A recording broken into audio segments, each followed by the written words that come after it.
Ladies and gentlemen, warmly welcome to all of you with us, our very first show with the great topic, and we are come up with a very best and great and honestly very talented and intellectual person, Sir Farhan Jamil. And I think the man, he himself, no need for any introduction. We already watched him on a different channels.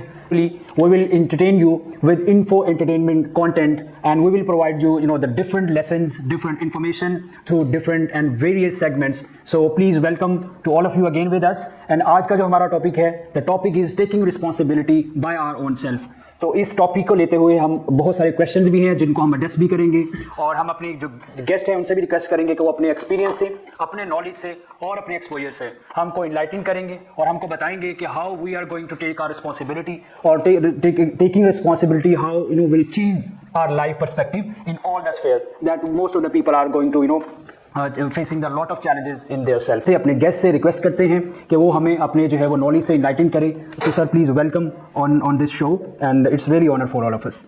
It's honor for me that you invited me here. Oh, thank you so much, sir. तो आज हम अपने पहले segment की तरफ जाते हैं, जिसमें बेसिकली हमारा जो सेगमेंट है वो पोइट्री है, जिसमें आपको डिफरेंट जो है लाइफ लेसन्स मिलेंगे होपफुली इंशाल्लाह। और उसमें जो है वो आपको पता है कि जिस तरह पोइट्री है एक बहुत ही वास्ट जो है, और इवन के अनएक्सप्लेनेबल जो है वो टॉपिक होता है, जिसमें हिस्ट्री के regarding centuries of centuries intellectuals के थॉट और द लाइफ लेसन छुपे होते हैं। तो सर प्लीज़ हमें जो है वो पोइट्री से इनलाइटन कीजिए सर। मेरे ख्याल पोइट्री जो आपका टॉपिक है, रिस्पॉन्सिबिलिटी, जो हमें खुद एक जिम्मेदारी लेनी होती है। तो जब भी एक जिम्मेदारी की बात आती है तो मुझे सबसे ज़्यादा क्लिक करता है कि मुआशरे की हम पे क्या जिम्मेदारी है। राइट, ठीक है। हमेशा एक चंद लाइनें हैं जो मेरे जहन में आती हैं। जी प्लीज़। तो वो ताहिर जमील साहब की किताब में से ही था, वो हसीं राहत फिजा लम्हे ज़मानों में बदलने हैं। हसीं राहत फिजा लम्हे ज़मानों में बदलने हैं, ये मलबे शहर के सारे मकानों में बदलने हैं। अज़ल से आज तक हमको मिले हैं जो विरासत में, वो नोहे अब बगावत के तरानों में बदलने हैं। सिमट के रह गई है राहतें अब चंद हाथों में, कोई देता नहीं रोटी ज़रूरतमंद हाथों में। कोई तो होगी मजबूरी कि ये हसरत ज़दा माएँ जो फुटपाथों पे बैठी हैं लिए फर्जंद हाथों में। खुद अपने ज़ख्म सीने हैं करम तकसीम करने हैं, अभी महरूम तबकों में हशम तकसीम करने हैं। बदन के नर्म नाजुक फूल जैसे नौ निहालों से ये कासे छीन लेने हैं कलम तकसीम करने हैं। ये कासे छीन लेने हैं कलम तकसीम। बहुत ज़बरदस्त sir, honestly it's really great things. And जैसा कि आपने देखा कि ये एक पोइट्री नहीं है, इसके पीछे आप जिसमें हम बात कर रहे हैं कि एक मुआशरे की क्या रिस्पॉन्सिबिलिटी है, एक पेरेंट्स की क्या रिस्पॉन्सिबिलिटी है, टीचर्स की क्या रिस्पॉन्सिबिलिटी है, कि जो बच्चे हैं उनको किस तरह से, जिस तरह हम देखते हैं कि इतनी ज़्यादा इनइक्वालिटी है, उसमें हम ये भी देख सकते हैं कि जो स्टेट है, जो कंट्री है, जो मुल्क है हमारा, उसकी क्या रिस्पॉन्सिबिलिटी है, जिम्मेदारी है कि वो इन बच्चों से ये जो इनइक्वालिटी है अमंग ऑल द सोसाइटी, उसको किस तरह से ख़त्म किया जा सकता है। तो उसमें जिस तरह के सर ने भी हमें इनलाइटन किया कि जो उसमें इनके जो टीचर्स हैं उनकी क्या रिस्पॉन्सिबिलिटी है कि वो जो स्टूडेंट्स हो उनको किस तरह से एजुकेट कर सकते हैं, ताकि जो आजकल का एक देखिए बहुत बड़ा सर ये भी एक अलमिया है कि बैगिंग जो है वो बहुत ज़्यादा एक हाई लेवल पे है। तो उससे बेहतर है कि अगर उनको एजुकेट किया जाए, उनको स्किल दी जाए रिस्पॉन्सिबिलिटी लेते हुए, तो उनको हम किस तरह से उन चीज़ों को यूटिलाइज़ कर सकते हैं। सिर्फ एक मौके की मुनासबत को देखते हुए, क्योंकि आपने शुरू शायरी से किया, तो जो आप बेगिंग पे बात कर रहे थे, मुझे उनके ऊपर एक शेर याद आया। वो कहते हैं कि मेरे अंदर मचलती है मेरे अजदाद की गैरत, मुझे तो जहर लगती है पराए दाम की रोटी। तो हमारे अंदर ये आप सही कह रहे हो कि शायद एक बेगिंग, जो एक मांगना, एक ना बड़ा कल्चर बन गया हुआ है कि यार एक मेहनत क्या करनी है, आपने कमाना क्या, बल्कि कमा के थोड़ा मिलता है, बिल्कुल मांग लो ज़्यादा मिल जाता है, और किसी की मेहनत का मिल जाएगा आपको, किसी के हिस्से का जो है वो आप अपने हिस्से में ले लेते हो। खैर, ये सिर्फ टीचर जो एक कौम का ममार था, जिसने इस कौम को बनाना था, द नेशन बिल्डर, वो बेचारा खुद इस वक्त उसको बिल्ड होने की ज़रूरत है, उसको रीबिल्ड करने की ज़रूरत है। अब रिस्पॉन्सिबिलिटी सब पे आ चुकी हुई है, हम सबको एक चार्ज लेना पड़ेगा कि कैसे मिलकर इस डेवलपिंग कंट्री को हम इस डेवलपिंग नेशन को डेवलप कर सकते हैं हम। तो ये जिम्मेदारी अब हम सब पे है। अब शायद सिर्फ पेरेंट्स पे भी नहीं रह गई है, शायद अब सिर्फ एक उस्ताद पे भी नहीं रह गई है, अब एक हर शख्स पे है वो सबसे पहले अपने आप को बेहतर करे, अपने रोजाना के जो उसके एक्शंस हैं उससे ये ना देखे कि मुझे कितना फायदा हो रहा है, वो ये देखना शुरू करे कि मेरे से कनेक्टेड लोगों को क्या फायदा हो रहा है। लोग, हम सब लोग एक चैप्टर हैं, हम सब लोग एक किताब है, हमसे हर वक्त लोग सीख रहे हैं। कुछ लोग सीख रहे हैं कि आप बैठे कैसे हो यार, आप बोलते कैसे हो, आपकी ग्लासेस कैसी हैं, आपका हेयर स्टाइल कैसा है, लोग उसको कॉपी कर रहे हैं, आपके एक्ट्स को कॉपी कर रहे हैं। तो आप जो कर रहे हैं, जो बोलते हैं, जैसे पहनते हैं, जैसे बैठते हैं, जैसे अपना रवैया रखते हैं दूसरों से, हमेशा समझें इस बात को कि you are always an institute, लोग आपसे सीख रहे हैं। तो ये भी आपके ऊपर एक जिम्मेदारी है कि अपने आप को इतना रिस्पॉन्सिबल और इतना जो है वो अपने आप को डेवलप करें कि ताकि जो देखने वाले हैं, जिनके लिए आप इंस्पिरेशन हैं, जिनके लिए आप मोटिवेशन है, तो वो भी आपके जो है वो उनको सिखाना आपकी जिनके लिए नहीं भी है ना, उनके लिए भी बन जाएंगे। That's so nice. Thank you so much जी। सर का भी हम कि उन्होंने हमें पोइट्री से और उसके बाद जो एक लेसन हम सबको बताया कि आपको रिस्पॉन्सिबिलिटी लेना होगी, क्योंकि हम कहते हैं, हम मोस्टली समझते हैं कि हम वही काम करते हैं जिसमें हमारा अपना बेनिफिट होता है। हम ये नहीं देखते कि हमारे इंडिविजुअल की एक एफर्ट से एक अपनी फैमिली किस तरह डेवलप करती है, और फैमिली से ऑफकोर्स फिर आपकी सोसाइटी डेवलप करती है, और सोसाइटी से फिर एक मुल्क तरक्की। आप अगर एक दफ़ा ऑब्जर्व करो इस सोसाइटी में जो कामयाबी की डेफिनेशन है, गॉट इट। मैं कामयाब हो गया, मेरे पास पैसे आ गए, मैं अब क्या करूंगा कि मैं शहर से दूर जाकर एक किसी भी सोसाइटी में एक बहुत बड़ा सारा घर बना दूंगा, ठीक है, और उस घर में सब लोगों की एंट्री बंद कर दूंगा। There would be very restricted people who can enter into my home. ठीक है, जो जिनसे मुझे अब फायदा होगा, मैं सिर्फ उनसे मिलूंगा। जिनको मुझसे फायदा होगा, उनके लिए मेरे दरवाजे बंद हैं। तो हमने कामयाब होने के बाद हम कहते हैं कि अब हम इस मुआशरे से अलग हो गए। यार अलग नहीं हुए, अब डबल रिस्पॉन्सिबिलिटी कि अब आप वापस आओ इन लोगों में और इनको निकालो इस अंधेरे से। वाह। तो वो हमने छोड़ दिया। हमें लगता है हम कामयाब हो गए तो दैट्स इट, लो जी मेरा काम खत्म, अब मैं जा रहा हूँ शहर से, लोगों से दूर, सेपरेट। आप जरा एक दफा अपने शहर की कामयाब सोसाइटीज को ऑब्जर्व करें। अब बिल्कुल ऐसे वहाँ पे वो कल्चर नहीं है कि आपस में मिल के बैठे शाम को घर के बाहर थड़ों पे बैठ जाए, या कोई भी एक वो जो एक चौक होता था पहले और उसमें बैठ के वो एक बड़ी से, अब वो कल्चर नहीं रहा। आपकी जैसे जैसे सोसाइटी ऊपर जाती रहेगी वैसे वैसे लोगों में गैप ज्यादा आपको नजर आना शुरू करेगा। आपको घर से बाहर निकलते नजर नहीं आएंगे कभी भी, गाड़ी में आना है, गाड़ी में चले जाना। तो जैसे जैसे आप कामयाब होते हैं आपको लगता है कि मैं मुआशरे से अलग हो रहा हूँ। आपको कामयाबी के साथ आपको मुआशरे के अंदर आना है, आपको वहाँ पे यस अपने एक तो और बनाओ, एक से शुरू करोगे 10 पे तो जाओ, तुम ना करो 100 की जिम्मेदारी ना लो। लेकिन मतलब मेरा ख्याल है कि वो वापस आपको सोसाइटी में आके दूसरे लोगों को अंधेरे से निकालना, वो आपके ऊपर एक बहुत बड़ी जिम्मेदारी बन जाती है कामयाब होने के बाद। वाह, दैट्स सो नाइस।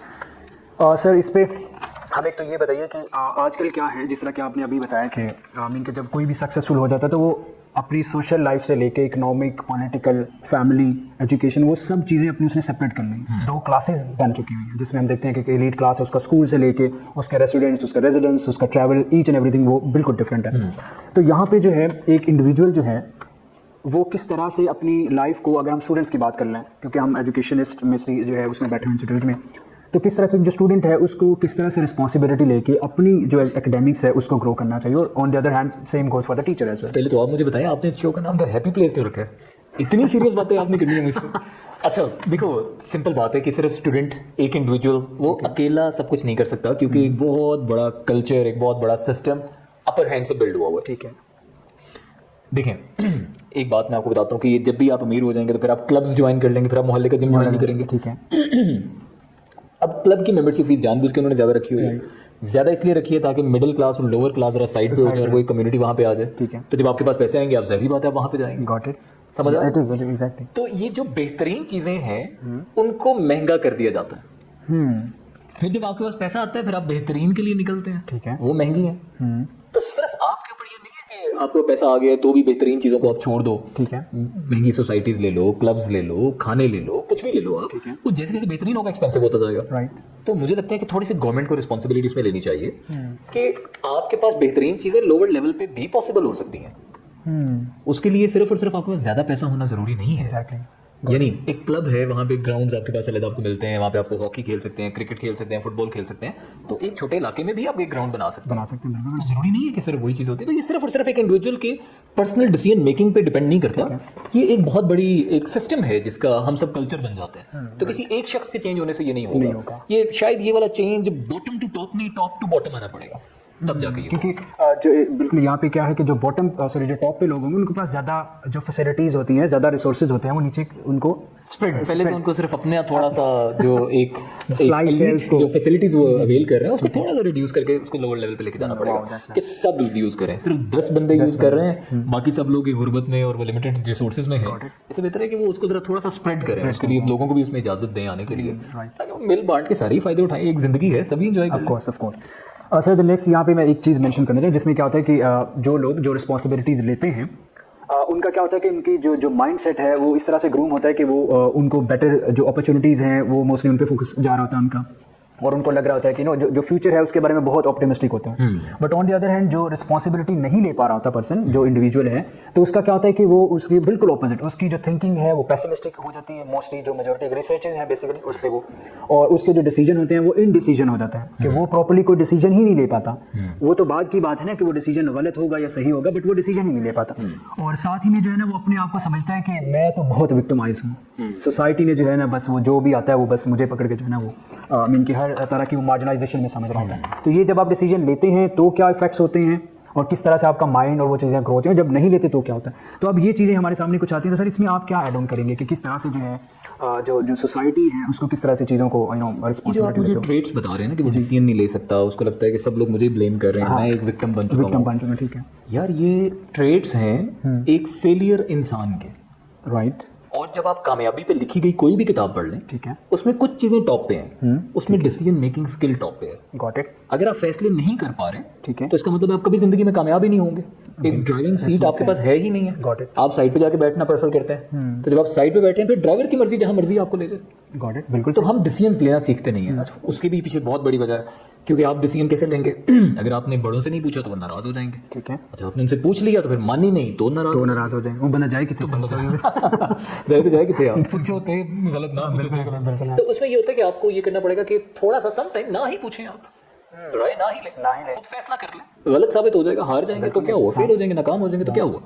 सब ने 100 के 100 लोग की क्लास में टॉप थोड़ी करते हैं, टॉप किसी एक ने करना है, इस दफा नहीं करते हम टॉप, नहीं लेते, एक बेहतरीन मशवरों के साथ नहीं चलते, अपनी बेवकूफ़ी के साथ चल लेते हैं एक दफा, कोई मसला नहीं। सेकंड, अगर आपको ये लग रहा है कि हर कोई आपको ही ब्लेम कर रहा है, ठीक है, तो आप ये बात समझ लें कि आप एक पुअर माइंडसेट के साथ हैं, क्योंकि ब्लेम आपको करना ही करना है लोगों ने।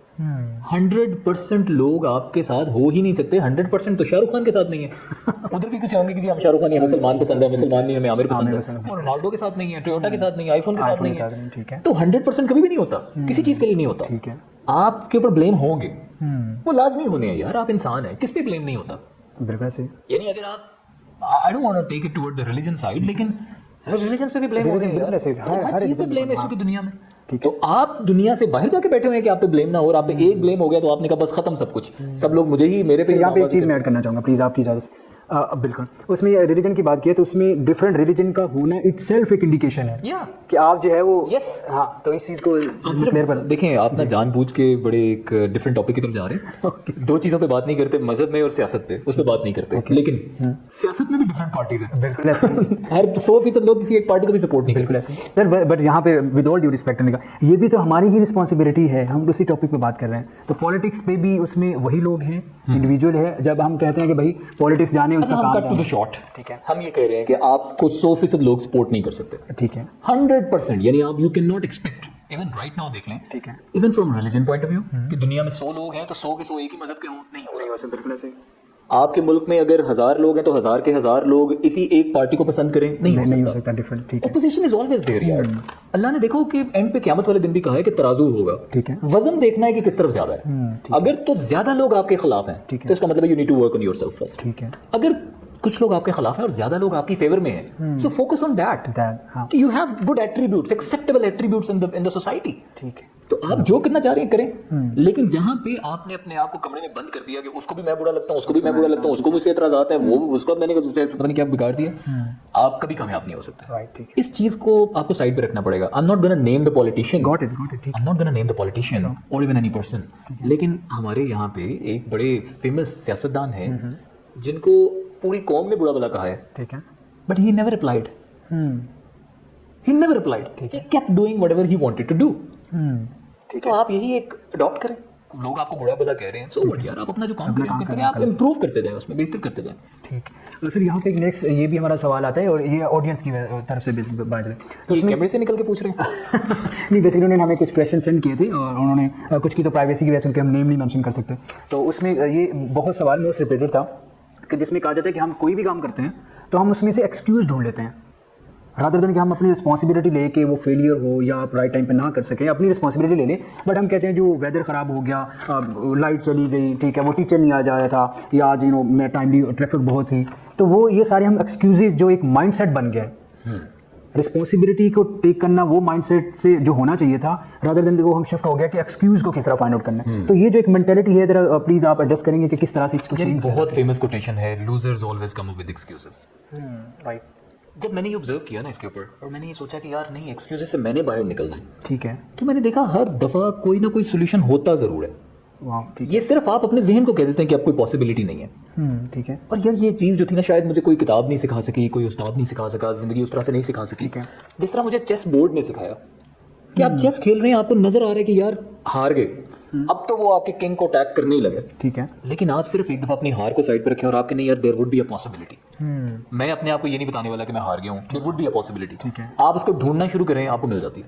वाह, इनके ये 10 खुद मिनट लगते अपने हैं, 15 मिनट लगते हैं, 50 मिनट लगते हैं, मिल जाती है। इनके खुद से ही इनकलकेट करनी पड़ेगी ये बिलीफ सिस्टम, ये थॉट कि यहाँ पे जो है ठीक है मेरी रिस्पॉन्सिबिलिटी है, either I would be win और loser, but it's my responsibility. देखिए मैं आपको बताता हूँ, एक सिंपल बात है, एक्सक्यूजेस लूजरशिप की तरफ लेके जाते हैं। इम्पॉसिबिलिटी 90% नहीं है, बल्कि है ही नहीं शायद इम्पॉसिबिलिटी। आप जो डिसाइड कर लें वो आप कर ही सकते हैं। सकते हैं, ठीक है, वो 3 इडियट मूवी में उसने कहा था ना कि ये मैंने पेस्ट निकाल दिया तो आप इसको वापस डाल के दिखाओ, ठीक है, आप वो पेस्ट भी वापस डाल ही देंगे, ठीक है, उसके भी टूल निकल ही आएंगे, ठीक है। आप उसमें हवा भर लें पेस्ट के अंदर और उसको किसी भी टूल के थ्रू आप उसको वापस कर ही लेंगे जब आप रास्ते ढूंढेंगे। हाँ, अगर पहली बार वो इनका हो गया तो अब भी हो जाएगी, मतलब हो जाएगी दोबारा, इसमें किसी मुश्किल चीज़ है। मतलब एक ग्लास में आप पानी डाल लेते हैं, निकालते हैं, दोबारा भी तो डाला जाता है, तो कोई तो टूल होगा जिसके थ्रू आप उस पेस्ट में भी उसको दोबारा फिल कर सकते हैं। कुछ तो होगा यार, मतलब there would be a possibility. Of course, impossibility कहीं नहीं है, ये सिर्फ आप अपने जहन को एक्सेप्ट कर लेते हैं कि मैं हार चुका हूँ, अब मैं मजीद नहीं कर सकता, तब की बात है, वरना रास्ते हर चीज़ के निकल आते हैं। वाह, दैट्स नाइस। जो नेक्स्ट सेगमेंट है वो बेसिकली शॉर्ट स्टोरी पे होता है, और शॉर्ट स्टोरी हमारी जो है वो टॉपिक के रेलेवेंट होती है। जो भी हमारा टॉपिक होता है उस पर हमने एक शॉर्ट स्टोरी सुनाते हैं, और उसके बाद उसमें एक लेसन होता है, ताकि हमारी जो ऑडियंस है उसको सारा पोइट्री या फ़नी चीज़ें ही ना डिलीवर हों, उसको एक ऐसी स्टोरी भी सुनाई जाए जिसमें कोई ना कोई लेसन छुपा हो। तो आज की बेसिकली हमारी जो स्टोरी है वो स्टोरी है दो फैमिलीज़ की।